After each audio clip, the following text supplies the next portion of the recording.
Motorizing your Ironman faceplate has never been easier. With this new crashworks board in today's tutorial, we're going to get you on your feet running and have you doing this in no time. It's in today's video, so come check it out.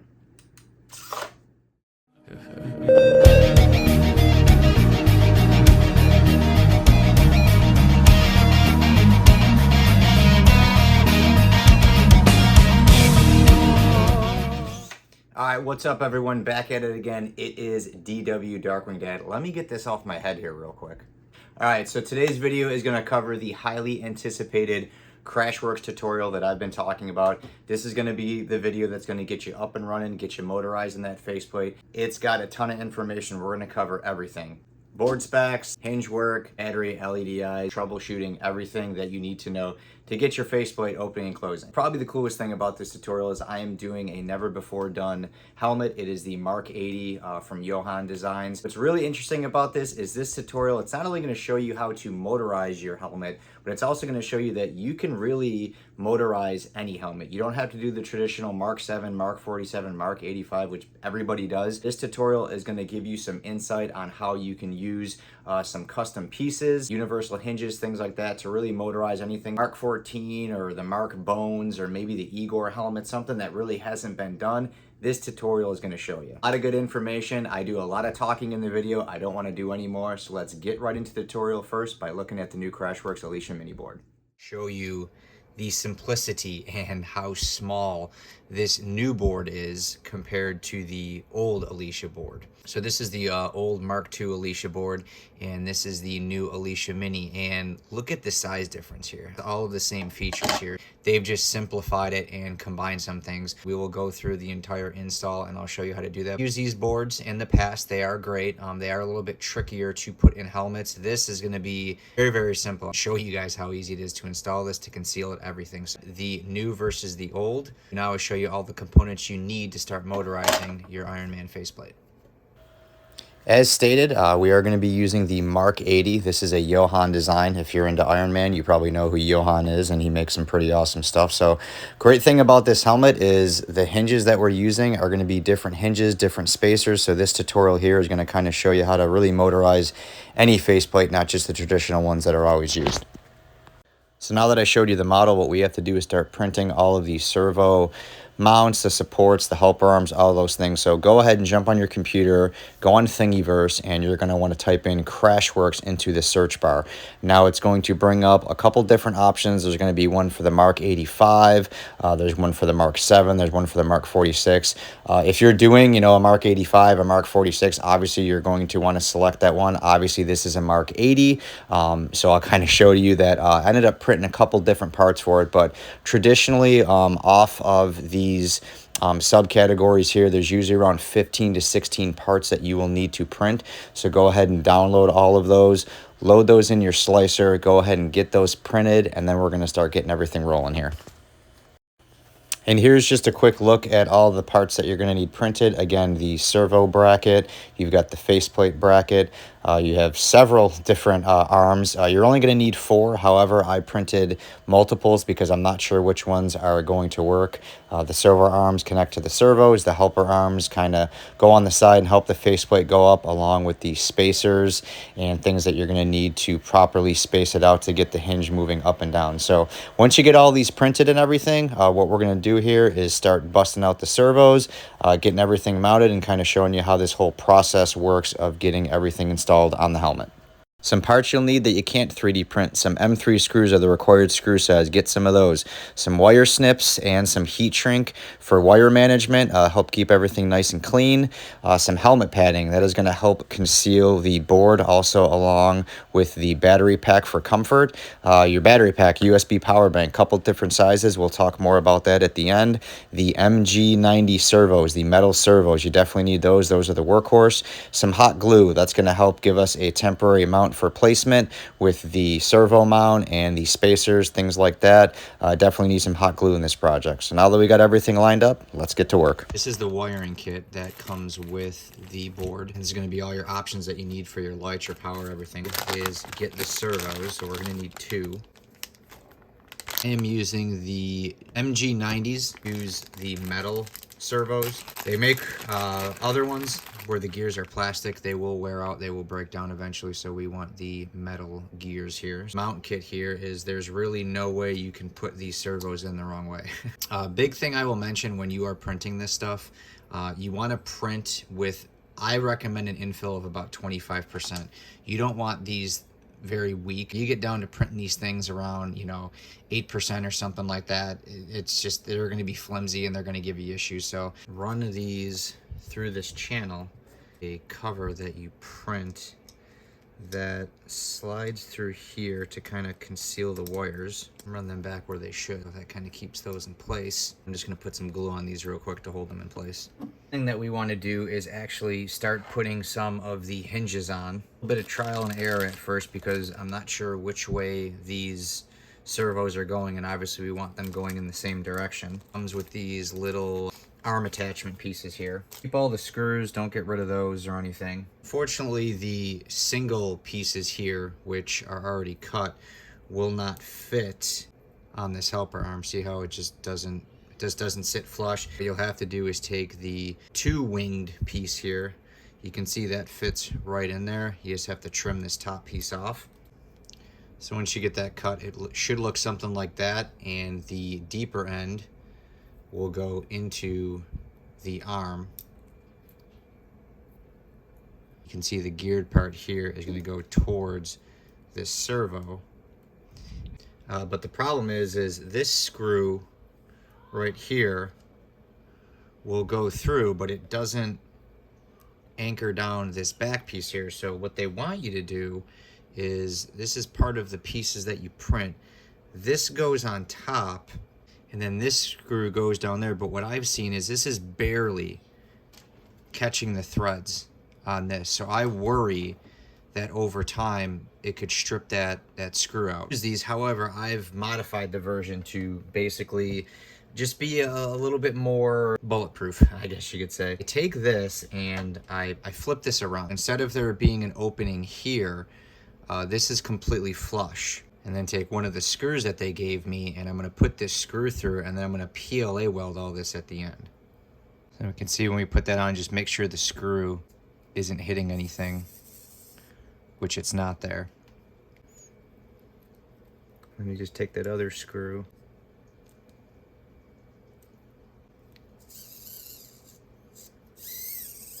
And that's nice and tight. And like I said, we may have to realign this once we get both of these on. I'm not sure the exact point where it wants to go. You could also move this screw down more, but like I said, what I plan on doing here is just PLA welding this whole piece together here will ensure that that piece is completely merged to be good to go. So I'm going to repeat that on this side, and then we're going to move on. These are mounted and good to go. Now what we'll do, get that faceplate bracket put on. So I've noticed when you put the faceplate bracket on, you can use screws. M3s will fit the best. However, just this piece is just a little bit too small. So usually what I'll do is I'll just take my torch, hit that, and then take a small screwdriver and just very gently try to open that hole up a little bit. You don't want to make it too big.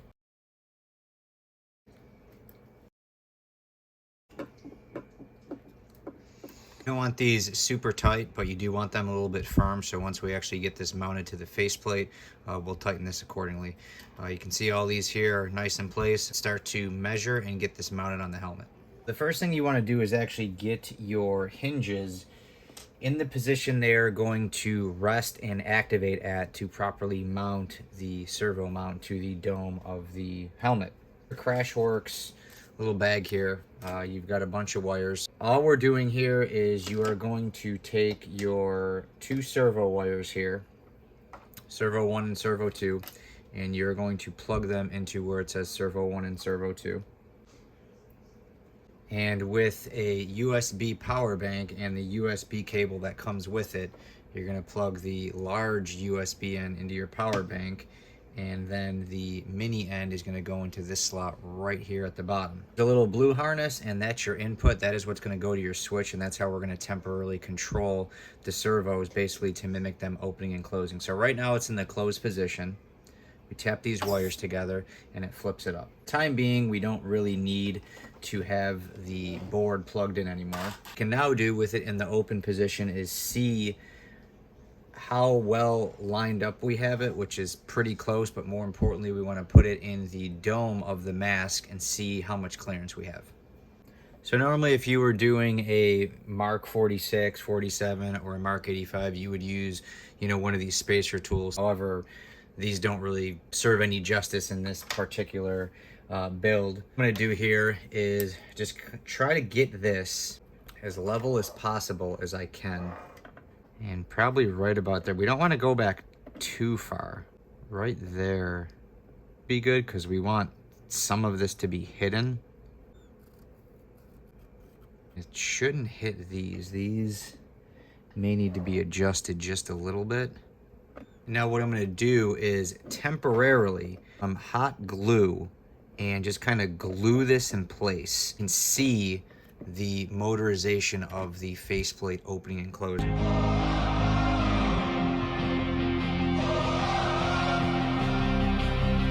You want to make sure you're plugging your servo harness in the right way. One way to do this is to look on the bottom of the board, and you'll see it says P1, VCC, and GND. Line up the brown with the GND or the ground. The red is going to go to voltage VCC, and the yellow is going to go to P1. If you plug these in the opposite way, your servos are going to go crazy. So just have them lined up the right way, and you'll be good to go. Once you have your servo mounted to the top of the dome, what you want to do is have it in the closed position and take your faceplate and see how close you are to see if you need to adjust it. We're basically right there, okay? So we'll be able to add some PLA to that, weld that in place, and it should be good. You're not even close. What you'll have to do, and what I had to do, is you just have to unscrew these screws and just reposition the hinge in the spot where it needs to be when it's closed. So these can of course come right off. I like doing the servo mount first to seeing exactly where you need it. But once you have it in the proper position in the closed spot, you can go ahead and put these screws back on. You're getting your faceplate on, you want to let it rest, and it should be completely flush. We don't want to have to push down on it. When it sits on here, you can see that there's just no resistance whatsoever from the bracket. Also important too that if there's a little bit of a gap, which I mean there's maybe a couple centimeters, it's okay. You can always take pieces of scrap PLA, even hot glue, and fill that gap, with hot glue. And then what I'll do is I'll PLA weld this all back on so it's completely firm. So it's always better to have a minor gap than to actually have to push down on the faceplate. We don't want it hitting the servo mount. We don't want it hitting these arms, anything like that. When you are doing this process, your helmet should be all primed and prepped and ready to go. Whether or not you want to paint it is completely up to you. I just know a lot of times when you paint it, it can definitely get scratched. All of these here, these edges, very, very important. You want to make sure that you sand all of these down. And a trick that you can do is just take some masking tape around the edges. So just kind of leave some of this up here.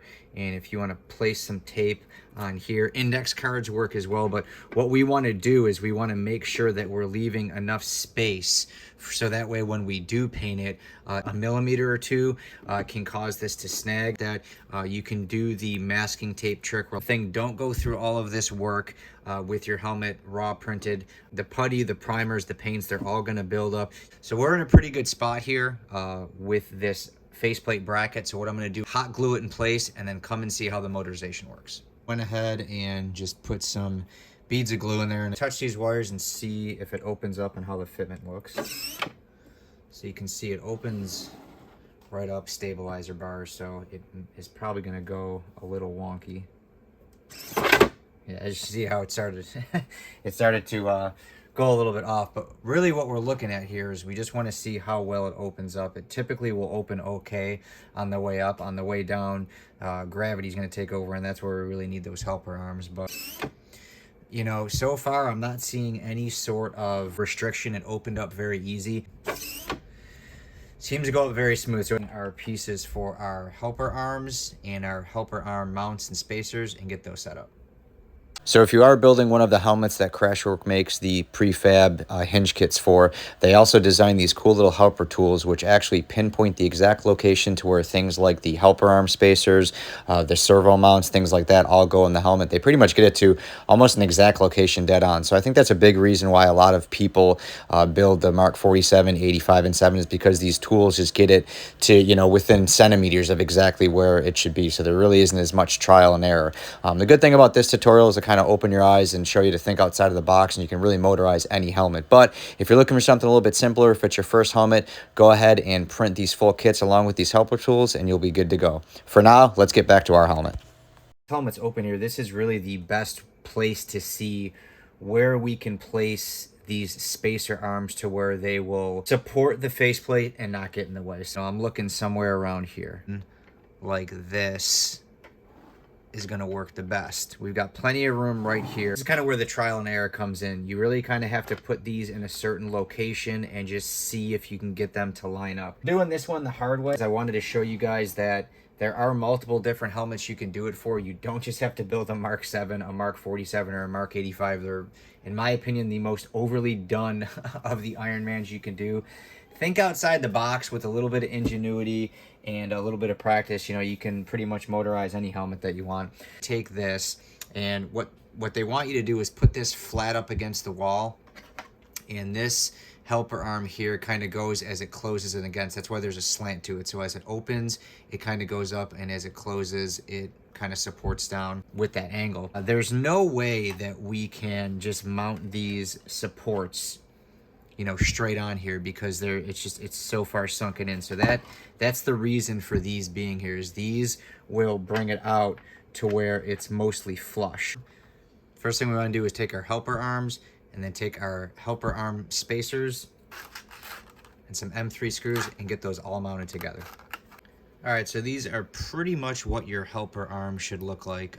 You don't want them super tight. You should be able to spin these just a little bit, but not to the point to where you can roll them like wheels. You just want to have a little bit of play there. A remixed file, which I found intriguing, and what that is the someone went and basically took the original Crashworks spacer and added the option to put a nut in the bottom. These are too small, so they actually don't really fit out and get them. However, they don't reach. I don't know how well you can see that, but it's barely just skipping through the tip. This idea, because even sitting here, you know, turning this, after a while, they kind of start to get loose. So eventually, the screw will just kind of break down the self-threading that it made.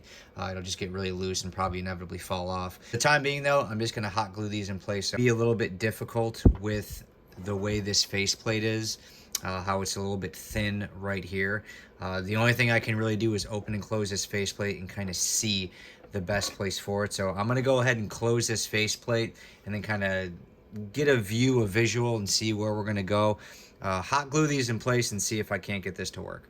When you are getting these helper arms installed, you want to make sure that it's completely flat. You don't want this end piece here being uneven. It's difficult because this arm is kind of getting in the way of this eye, so I don't know if this particular spot is going to work. Playing around with where the fitment's going to go. At times you have to put it on your head, see if it's going to clear and things like that. So but I'm going to try this now. I'm just going to try it with one and see how well I can get it fit in place and see how well it opens and closes with just one, and then I'll move on from there. All right, so now that we have the faceplate opening and closing, let me explain some of the trials and tribulations that you'll have to go through when opening and closing this faceplate. So the only reason why I didn't try to shove a camera in there and show you exactly what to do is because every single faceplate in essence is going to be a little bit different. Now, if you go out and you get the Crashworks exact hinge kit for, say, the Mark 46 or Mark 47, Mark 85, Mark 7, you will not really have to do to what I did to the extent of modifying my helmet. The biggest thing is when you're doing these, you know, if you mess up, it's not that big of a deal. It's just hot glued in place. We're not gonna finalize and really lock everything down until the very end. So I got this guy opened up here, and I'm not sure how well you can see it, but on this particular Mark 80, I was able to use the Mark 85 anchors that go down here because they were big enough to fit in there. Not sure how well you can see that, but those guys right there. However, on the faceplate areas right here, I actually had to use spacers from a War Machine template to actually fit properly. You can mix and match. These aren't like set in stone. So that was basically what I ended up doing for this. You see on this side here, I even have a washer. These are just tips. This is something where the way the helmet sits, and these aren't the exact arms, helper arms for this helmet, where when it would open, it was just shifting in just a little bit. It could have been the contour of the helmet. It could have been the placement of the spacer. However, when I put that washer on, it just took a little bit of the tension off, and I was able to get the helmet to open nice and smooth. So don't be afraid to use hardware, guys. Things like washers or different spacers and things like that, you don't have to use all 3D printed material. And a big tip, you know, when you are scaling a helmet and you don't scale these helper arms along with it, which some people don't, and they still can get the helmet to open and close, you may need to pull certain angles in. You may need to push certain angles out. So washers really are something that you will more than likely need to use. This helmet is scaled down quite a bit. This is to fit my head. I have a tiny head, so I think this is scaled down to about 94 or 95%. So if you ever see any of these arms bowing a little bit when it's opening and closing, make sure to utilize washers and spacers to help take some tension off, get that faceplate opening and closing. All right, so mounting the spacers. So the best way to do this, when I started to do this, I did it with it closed. So I thought I had it in a good spot, and what happened was it was on the wrong angle. It wouldn't even open. You may get it where it closes and there's little gaps. It's just trial and error, guys. All you want to do is just put a little bit of hot glue at the bottom of this just to adhere it onto the faceplate. But let's say you were to close this and it didn't close all the way and it's hitting something. In the closed position, like it's pushing it down, because usually you'll see the arm kind of bow out a little bit, like flaring out a little bit. If it's doing that, it just means the spacer needs to come down a little bit. So what I like to do is I'll just take my soldering iron or maybe even a lighter and just put a little bit of heat on there, kind of hold it like this, and I'll just, you know, just kind of like the weight of my hand, like I'm holding it in place. And that will just give me enough pressure to push that spacer down to where it needs to be, and then I can reinforce it with glue and then basically open it and close it and see how it is. Usually not as hard. This was a little bit tricky to get it in the right spot, just because there was really no designated template for it. But I wanted to do this to show you can motorize any faceplate you want, any helmet. You just have to think outside of the box. You may have to scale up the hinges a little bit. You may have to use, like I said, different spacers, washers, things like that. You can all get it done. Once you have your hinges all in proper place, you can go right ahead and start PLA welding. I don't recommend just relying on hot glue. Don't recommend using anything like E6000. E6000 is flexible. We don't want these hinges, we don't want these spacers moving. Really the best thing, honestly, is doing a PLA weld. Unscrewing all 4 of your screws, taking the faceplate completely off, PLA welding all of these spacers directly to the helmet, and then you'll pretty much be good to go. Let's get into different types of switches that we can wire up. Let me show you how these LED eyes work. Let's talk about mounting the board and getting some padding in there and trying to get this helmet wrapped up. So let's jump on to the next part. So as far as troubleshooting your hinge work, one thing that I don't recommend you do when you're trying to get your hinges to fit is to manually open and close the faceplate by pulling it and pushing on it. This isn't really going to help. Understand you're going to create a lot more weight and just a lot more force by pushing and pulling on it than what the servos do. Ultimately, if you go to open your faceplate and it doesn't open, what we really want to do is inspect the hinges and see what's going on. Is anything bowing or is anything flaring out? Just loosen these and tighten these. Play with the tension on where the screws are on your spacers, because sometimes if they're too tight, that obviously can restrict motion, and if they're too loose, cause this faceplate to wiggle left or right and rub up against that outer brim of the helmet. I initially started where I thought the spacer was going to go, and it was way out. And same thing right here. I had this way too far forward. So essentially what I did is I kind of heated this hot glue up, and then I just kind of pushed on the faceplate, and I seen it was pushing it towards this location. tried this in 3 different spots before I got it in the right position. I just took my soldering iron in this position and I just kind of heated it up right here, just all around. And then I just closed the faceplate and then just put a little bit of pressure and then put it in that exact spot for me. Like I said, just with a little bit of ingenuity. Don't get frustrated. It can take a couple times. This being a helmet that they didn't make hinges for, it definitely took me a few tries, but once I got it in a good position, it was really good to go. Now getting into the power source, I like to use these little power banks, ones that are a little bit smaller. These ones, will fit fine in the helmet. A big upgrade in these new Alisha mini boards is the power bank does not go to sleep. Now, the old version of crashworks, they were the bigger boards. To keep them awake, you would either have to buy a really expensive power pack that was around $60 that wouldn't fall asleep. You'd have to rip your power pack apart and try to do some solder jumping on the USB bank to keep it awake, or you'd have to buy their Penelope board, which was a separate board. It was actually close in size to this, that would always keep it awake. However, I left this thing plugged in for legit almost 2 hours and it did not fall asleep at all. That is pretty impressive. Using the pass on mine are just these little rocker Momentary switches, and these are really nice because you can conceal them in the helmet. They're not very big. When you mount them, they kind of hang down. You can reach your finger up and just tap this. You want to wire it to the 2 prongs that are furthest apart. You can see how these are a little bit closer. You want to go on the further one, or on here as it's labeled N, O, and C, which means normally open and close. So we want to go to these 2 right here, and it doesn't matter which wire goes to which because it's all just going to kind of loop through and complete the circuit when engaged. You can get mini spade connectors that crimp onto the wires here and they just push on. We find it better to kind of loop the wire through, kind of create like a loop, I guess you could say, and then throw some solder on there. You can even put a piece of heat shrink tubing on before. All right, so you kind of got it like that, and what you do is you push this. You can see it closes the faceplate, turns on the eyes.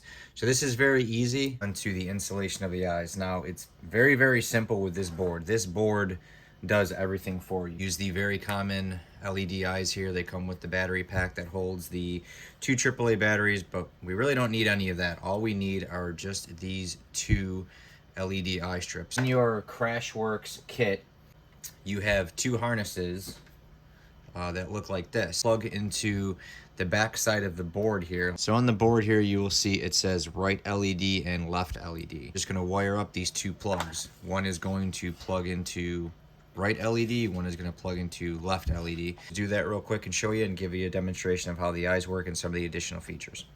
So a cool feature with this board is it allows you to both turn the eyes off and dim them to a certain degree. Take your switch, double click, and it shuts them off. Do a double click. It puts it on a dimmer setting 1. Now it's very hard to see. You can see that the blue light is on. Dimmer setting 1 is it's basically still off. Another double click. Now that's dimmer level 2. A little bit brighter. You can kind of see the blue a little bit more. You can definitely see through it a lot easier. Do another double click, and now it's back to regular brightness. Now one thing that I stumbled across is if you combine these together to one port, it will actually make it a little bit dimmer.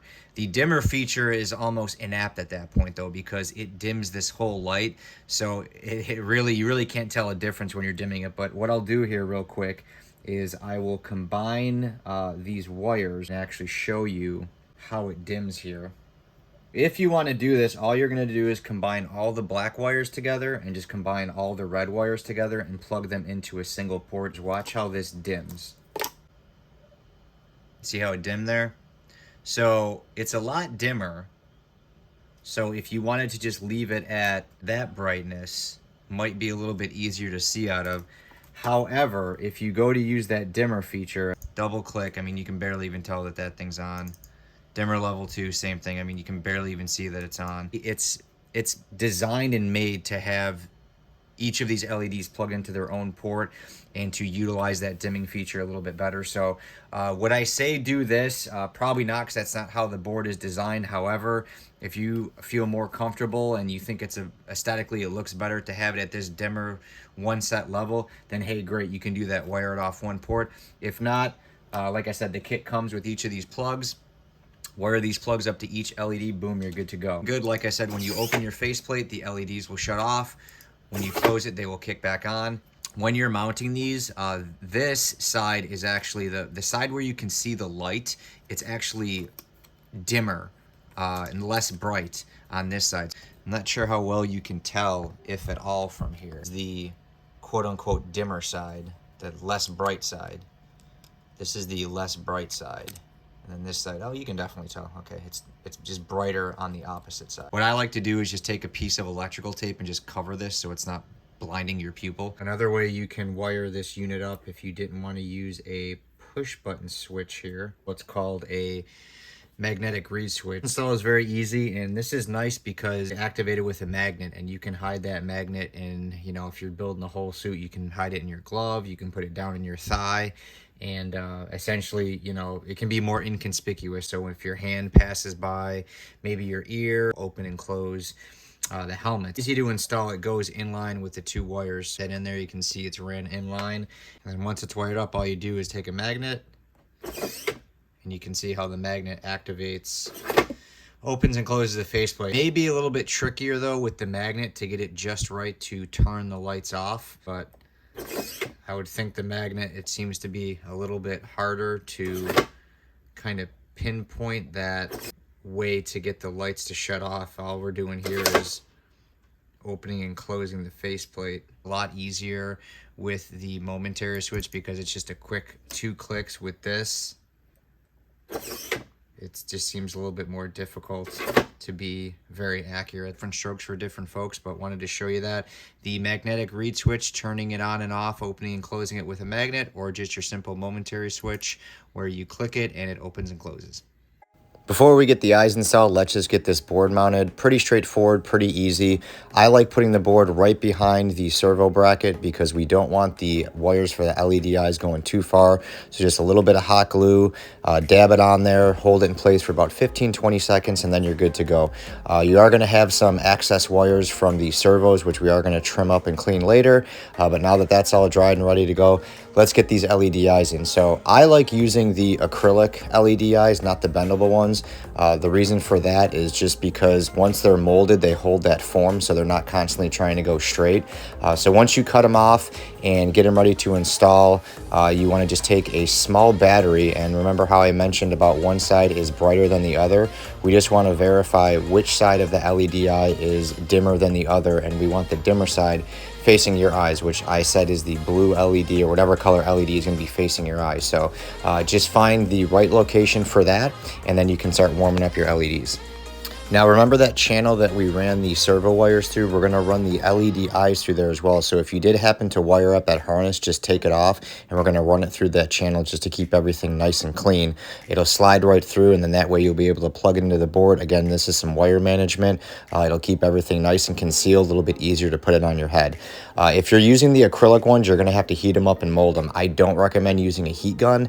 It can definitely create too much heat, and it can cause little bubbles and ripples and damage the LED eye, and we don't want that. So as odd as it sounds, if you're buying these, I've noticed that just warming them up a little bit with an electric stove, it does work the best. It does take a little bit of time heating both sides, but what you're going to be able to do is just obviously push on that a little bit, and it's going to mold and form right to the eye and just give you an absolutely perfect crisp mold. It'll contour perfectly.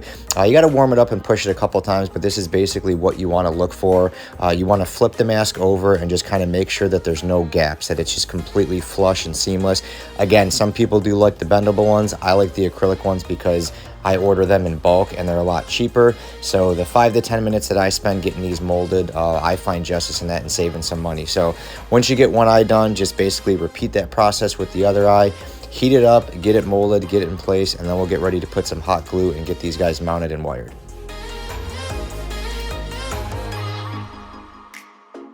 Once you have the contour of the eyes done, we can get ready to hot glue these in place. But first, you'll notice that the harness on these LED eyes, they stick straight out. And when you get both of them in place, it kind of makes things a little busy and chaotic in there. So what we have to do is kind of bend this harness a little bit. Now, you want to do kind of a twisting and bending motion towards the top where we're going to run that harness through that servo harness that I mentioned earlier.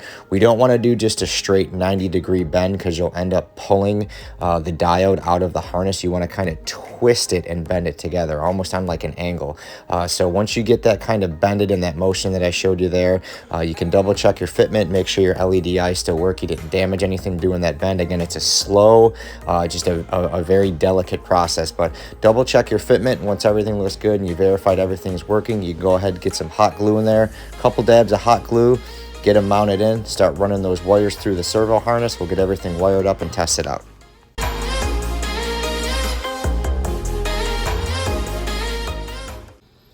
All right, so once you have your eyes glued in place, it's time for a little bit of wire management. So we know that we have to run the wires through for the eyes to the board and get those plugs on there. We also have quite a bit of extra wire here from the servos that can really just be a little bit of a nuisance. So personally, I like to shorten these. You can just kind of push them down and glue them in place and maybe put some of that helmet padding over them, but for this instance, just to get it as clean as possible, I'm going to go ahead and shorten these wires and then resplice them together. There's a center wire cover, and this goes right here. You've probably seen it on the last slide. It just holds and hides all these in place. Just go ahead and pop that off. Very importantly, with the eyes, we don't want to make these too short, because when this faceplate opens, you can see how the wires are going to move. So we don't want to zip tie these down, or we want to just kind of run them through the channel and just give them enough play room to kind of slide back and forth. It can be as short and as tight as you want, because these servos stay right here. Certain length that I need them, splice these together, solder them, and then do the same thing with these, and I'll show you guys a quick look when I'm done. All I did was kind of twist these, solder these, and just got some electrical tape on them real tight. You can make this a little bit, I guess, thinner and more streamlined if you use the heat shrinking. It is going to be a lot cleaner with all these wires shortened up and concealed versus all bunched up. Have that done, you can just go ahead and put your servo wires back in. Take your LED eyes here and just kind of run them through. And we want to get that wire cover plate back on. Slides in place. We'll go ahead and plug all these in and then give it a quick test shot. Once you have everything plugged in, one very important thing you want to do is you want to test the faceplate by just manually opening it and making sure your wire's clear. You don't want these wires for your eyes tight, because the faceplate won't open. It'll just kind of hold it in place, and you'll be rewiring stuff. So what we want to do is just manually open it, and we can see that when our faceplate completely opens, the wires are still a little bit loose. They're not like super tight, but they still have a little bit of play room. That means we've given them enough slack, and then what we'll do here is we'll plug the battery in and give it a test opening and make sure everything fits.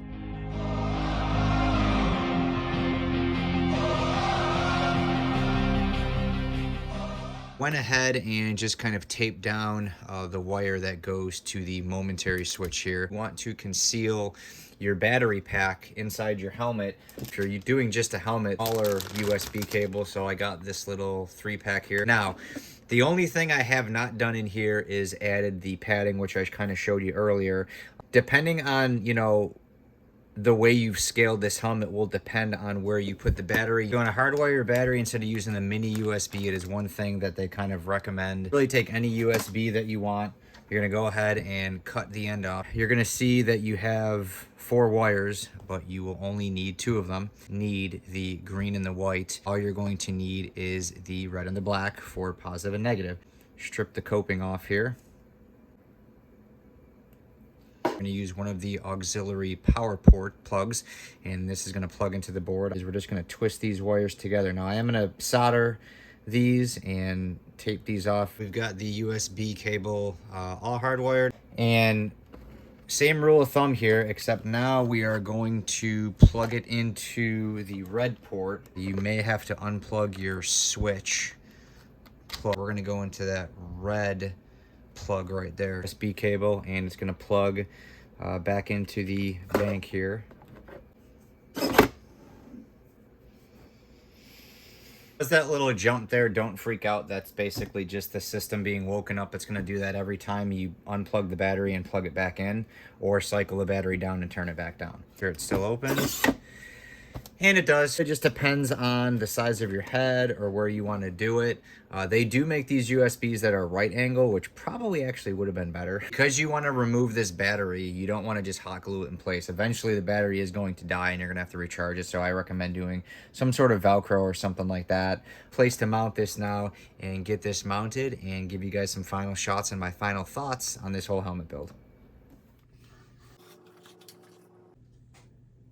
So you can see here that it fits pretty good. Everything's still working.